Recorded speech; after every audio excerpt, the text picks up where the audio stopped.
So, hello mga ka-electrical. So, mag-install tayo ng solar setup. No? So, ito yung tinatawag ng upgrade solar setup.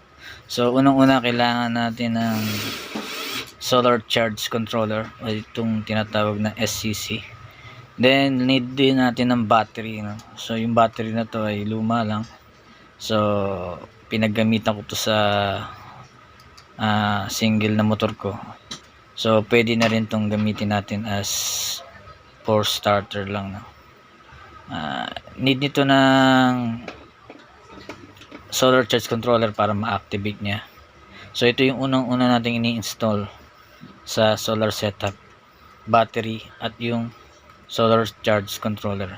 So may polarity yan dyan sa gitna, so negative and positive. So yung plus sign yun yung red, then yung minus sign is yung negative wire na ikakabit natin. So, i-need din natin ng inverter kung kailangan natin gumamit ng mga 220 volts na appliances.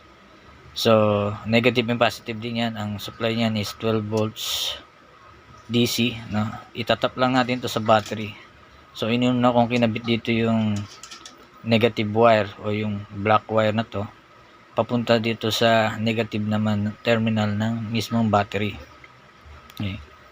So medyo makapal yung ginamit kong wire dito dahil ito ay humihigop talaga ng kuryente para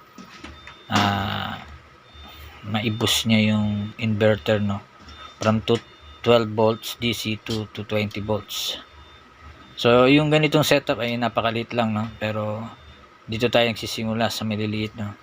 Ito yung pinaka fundamentals ng solar panel. Bandang uli mag-upgrade ka na mag-upgrade. So ito na nga yung mismong red wire para sa positive. So, hindi dapat magkabaligtad yung polarity natin. No? Yun ang unang-una nating tatandaan. Positive, negative ay hindi dapat magkabaligtad. So, pag sinabi kasi yung DC, direct current lang yan. Hindi gaya ng AC. So, ito yung solar panel ko. 25 watts to, Bosca. So, ito, ikakabit natin sa unang terminal ng SCC o yung solar charge controller. So, positive, hanapin mo yung positive na terminal dyan. Then, yung negative terminal. Then, so, ang output na voltage nitong ganitong solar panel is 18 volts. So, ang trabaho ng solar charge controller, siya yung magpapababa ng voltahe nito para may fix rate niya sa 12 volts. Papunta sa battery. So, siya mag-charge dyan.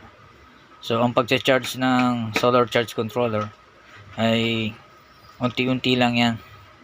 So bubugahan niya ng 12 volts hanggang sa umabot ng 14.4 volts yung battery mo. Di-display naman dyan sa LCD yan. At pag umabot na reach niya na yung maximum, mamamatay kusa yan. Then magi-stable ulit sa 12 volts, no? So need natin ng sunlight para maka-harvest ng kuryente, no? So yan, nilagay natin yung solar panel. So, nag-i-start na yung mag-harvest ng energy mula sa araw. So, mapapansin nyo mula sa mababang voltahe yung battery ko ay tumataas na unti-unti yan. Okay. So, ibig sabihin yan is nag-charge yung battery from solar charger. Okay. So, kino-convert ng solar charger yung na-harvest na araw pupunta sa battery. At the same time, siya rin yung nag-charge sa battery para hindi ma-overcharge or so, click nyo dyan yung subscribe button kung bago ka sa channel ko. Pati na rin ang like. At comment kayo kung may mga tanong kayo sa video na to.